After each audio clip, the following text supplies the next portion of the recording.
논술로 만나는 우리 역사 13권. 고려 청자는 어떻게 세계 1위가 될 수 있었을까?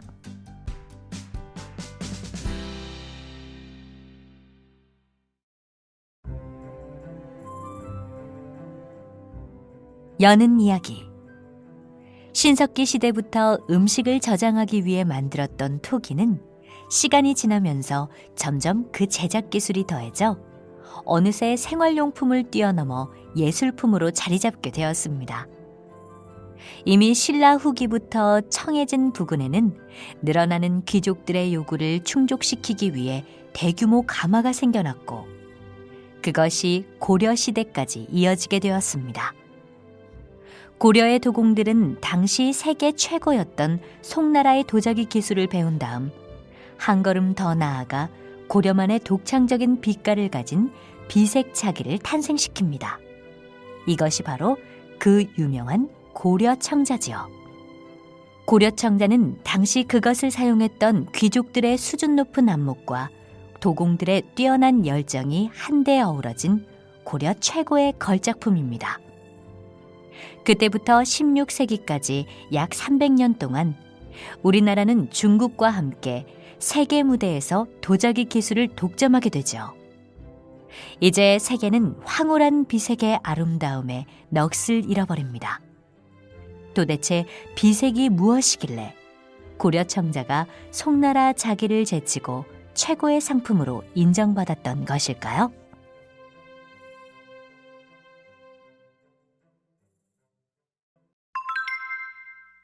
정말 청자 하면 고려 청자였을까? 안녕하세요. 그릇 배달 왔습니다. 그래, 늦지 않게 잘 와주었구나. 연꽃 무늬가 들어간 붉은 비단 옷을 입은 주인 마님이 대수를 따뜻하게 맞아주었습니다. 대수는 수레 위에 덮개천을 걷어냈습니다. 그러자 수레 안에는 소중하게 포장된 그릇들이 켜켜이 쌓여 있었습니다. 대수가 그중 하나를 꺼내 주인 마님께 내밀었습니다.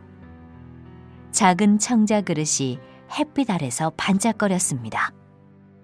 저희 아버지께서 빚으신 청자 그릇입니다. 이번에도 잘 구워졌습니다.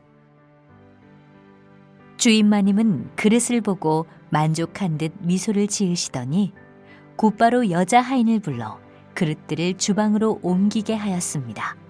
그리고 대수에게 말씀하셨습니다.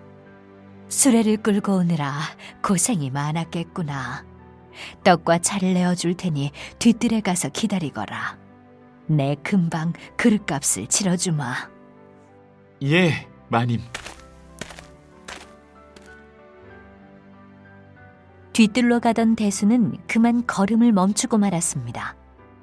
열린 방문 안으로 난생 처음 보는 멋진 청자가 가득 진열되어 있는 모습이 보였기 때문입니다.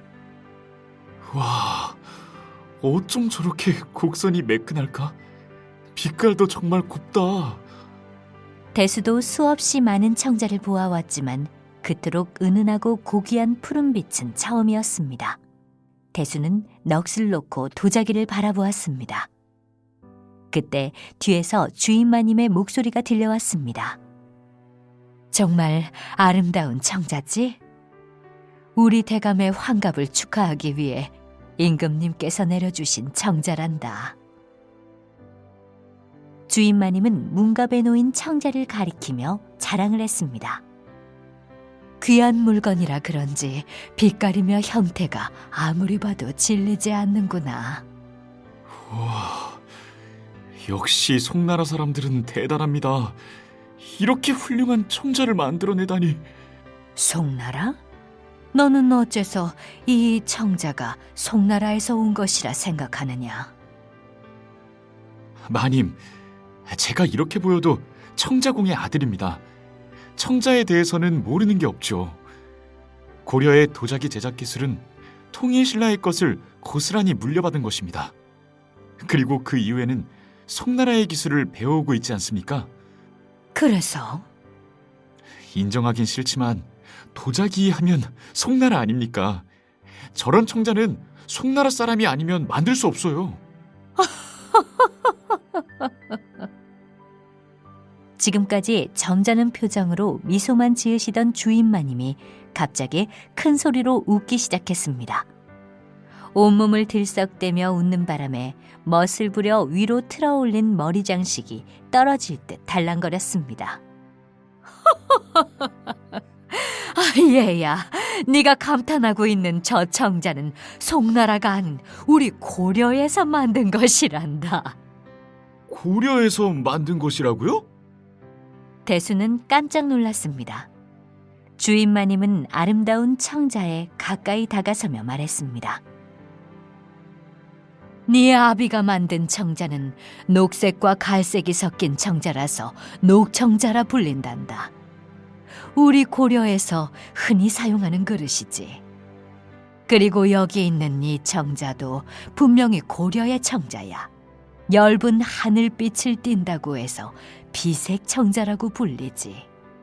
아, 저런 청자는 처음 봐서. 대수가 머리를 긁적거렸습니다. 네 말대로 예전에는 송나라 청자가 최고였지. 하지만 요즘에는 송나라 청자보다 우리 고려의 비색 청자를 훨씬 높이 쳐준단다. 외나라 상인, 아라비아 상인들은 물론이고 심지어 송나라 상인들도 이제 청자를 구하러 고려에 온다는구나.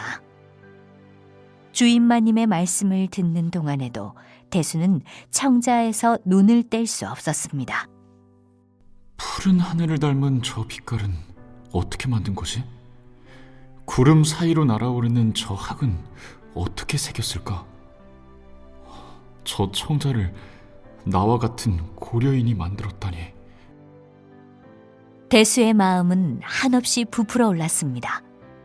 청자에 새겨진 새하얀 학들과 함께 하늘을 나는 듯한 황홀한 기분도 들었습니다. 집에 돌아와서도 그 감동을 잊을 수 없었죠. 그날 이후 대수는 며칠을 고민한 끝에 비색 청자 빚는 방법을 배우러 떠나기로 결심하였습니다. 아버지도 대수를 격려해 주었습니다. 그래, 이왕 흙을 만지며 살 팔자라면 이런 그릇보다는 최고의 청자를 빚는 것이 좋겠지. 청자 생산이 활발한 강진으로 가서 윤호인을 찾거라. 그 사람이라면 너에게 그 기술을 가르쳐 줄 것이다.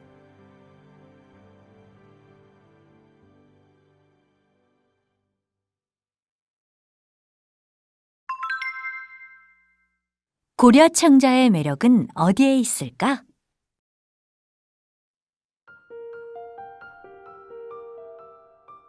대수는 곧바로 강진으로 갔습니다. 윤호인은 흔쾌히 대수를 받아주었습니다. 앞으로 매일 아침 저 산에 가서 나무를 해오거라. 그날부터 대수는 하루도 쉬지 않고 산에 올라 나무를 해 날랐습니다. 청자는 뜨거운 불이 오래도록 유지되어야 제대로 구워낼 수 있었습니다. 소나무는 불 힘이 매우 좋아 청자 가마에 꼭 알맞았지요. 그래서 대수는 좋은 소나무를 찾아 이 산 저 산을 오르고 또 올랐습니다. 외롭고 힘든 나날이었지만 대수에게는 최고의 청자를 빚겠다는 꿈이 있었기 때문에 참고 견딜 수 있었습니다.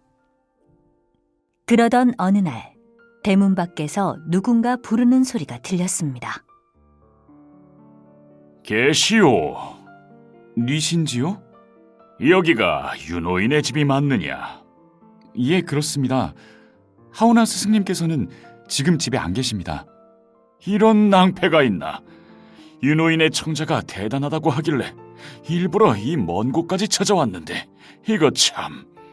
혹시 스승님의 청자를 사러 오셨습니까? 뭐 그런 셈이지. 혹 네가 청자를 좀 보여줄 수 있겠니? 스승님 허락도 없이 그건 곤란합니다. 나는 잠시 후에 개경으로 돌아가는 배를 타야 한단다. 부탁 좀 하자, 얘야. 정 그러시다면 이리로 잠깐만 보여드리겠습니다. 우와, 이것이 모두 윤호인이 만든 것이냐? 예, 맞습니다. 여기 윗부분은 널찍하고 아래로 갈수록 날씬한 모양의 병에는 보통 술을 담아두거나 떡갈나무 잎으로 주둥이를 막아 꿀단지로도 쓰지요. 그래, 실제로는 주로 술을 담아 먹지. 그 정도는 나도 안단다. 하지만 어깨에서 바닥까지 내려오는 우아한 곡선을 보니 꽃병으로 써도 좋겠어. 그렇지요? 정말 아름다운 자태입니다. 빛깔 또한 참으로 신비롭구나. 나 역시 지금껏 많은 청자를 보아왔지만 이토록 맑고 신비로운 푸른빛은 처음이야. 여기 음각기법으로 새긴 연꽃 무늬를 좀 보십시오. 음각기법이란 날카로운 도구로 선을 파서 무늬를 오목하게 새기는 것입니다. 스승님의 음각기술이 참으로 놀랍지 않습니까? 아주 잠깐만 보여주겠다던 말과 달리 대수는 청자 속에 신이 났습니다. 정말 군더더기 하나 없는 깔끔한 연꽃 무늬로구나. 단지 선을 파냈을 뿐인데 이토록 풍성한 연꽃의 느낌이 살아나다니. 음각기법을 사용한 청자를 보여드렸으니 이번에는 양각기법을 사용한 청자를 보여드리겠습니다. 양각은 음각과는 달리 배경을 파서 무늬가 톡 도드라지게 하는 기법이지요. 대수는 자랑스러운 듯 청자를 내밀어 보였습니다. 오, 대나무 여러 대를 한데 모은 모양이구나. 네 말대로 대나무와 대나무 사이를 파서 대나무 줄기가 입체적으로 보인다. 정말 신기하구나. 그렇습니다. 밑에서 위로 뻗은 대나무의 형태를 이보다 잘 표현할 수는 없을 겁니다. 또 다른 것은 없느냐? 아, 이번 청자는 정말 귀한 것인데 어서 보여다오. 이쪽으로 와보십시오. 이건 향로인데 윗부분을 보시면 앞면에서 뒷면까지 완전히 뚫리게 파서 조각했습니다. 이것이 바로 투각 기법이랍니다. 과연 그렇군. 구멍이 뚫려 있으니 향이 피어올라 퍼질 수 있겠구나. 그런데 이렇게 구멍을 뚫고도 완벽하게 둥근 형태를 유지하다니. 윤호이는 진짜 최고의 청자공임이 분명해. 이번에는 참외 모양의 병입니다. 앞에서 화려한 조각 장식을 보다가 이 청자를 보면 밋밋하다고 생각하실 수도 있을 겁니다. 하지만 이 병은 볼수록 아름답지요. 오, 정말 뭔지 모를 화려함이 느껴지는구나. 맨 윗부분부터 보십시오. 활짝 핀 참외꽃 모양 주둥이, 날렵한 목 부분, 그리고 그 아래에 볼록한 참외 모양 몸통 등 어느 하나 부족함이 없지요. 받침대 역할을 하는 맨 아랫부분을 굽이라고 하는데요. 이 굽까지도 치마주름처럼 신경을 써서 만드셨습니다. 과연 그렇구나. 오른쪽에 보이는 청자는 앞서 보신 참외 모양 병과 꼭 닮았습니다. 하지만 여기에는 아름다운 무늬가 새겨져 있습니다. 어디 보자. 모란과 국화 무늬로구나. 예, 상감기법을 썼지요. 상감이라. 아래 보이는 것이 상감기법으로 만든 또 다른 항아리입니다. 모란꽃이 탐스럽게 새겨져 있지요? 그렇구나. 참 정교하고 아름다워. 그런데 상감기법이라는 게 대체 어떻게 만드는 것이냐? 상감은 꽤 까다로운 작업이랍니다. 먼저 그릇이 반쯤 말랐을 때 칼로 긁어 무늬 부분을 움푹 파냅니다. 그리고 그 움푹 파낸 공간 안에 하얀 흙과 붉은 흙을 채워 넣습니다. 그렇게 해서 청자를 구우면 하얀 흙으로 채운 부분은 하얀색 무늬가 되고, 오호라! 붉은 흙으로 채운 부분은 붉은색 무늬가 된다는 거지. 틀렸습니다. 붉은 흙은 구우면 검은색이 됩니다. 아니, 어째서? 거기까진 저도 잘 모르겠습니다만 아무튼 청자의 푸른 바탕 때문에 무늬가 더욱 선명하게 돋보인답니다. 그 밖에도 멋진 청자가 많으니 살펴보세요. 누가 찾아왔나? 집안이 어수선하구먼. 그때 바깥에서 인기척이 들렸습니다. 불이 나게 밖으로 나간 대수가 윤호인을 모시고 들어왔습니다. 윤호인이시오. 나는 상약국에서 나왔소. 왕실에서 쓸 청자를 찾고 있어. 그랬군요. 저는 대수 녀석이 낯선 사람을 집에 들였다기에 혼쭐을 내려 했습니다. 저 아이가 청자를 잘 알고 있어서 큰 도움이 되었소. 그건 그렇고 정말 훌륭한 솜씨를 갖고 있더이다. 왕실에서 쓸 청자 제작을 부탁해도 되겠소. 이렇게 해서 윤호인의 청자가 왕실에 들어가게 되었습니다.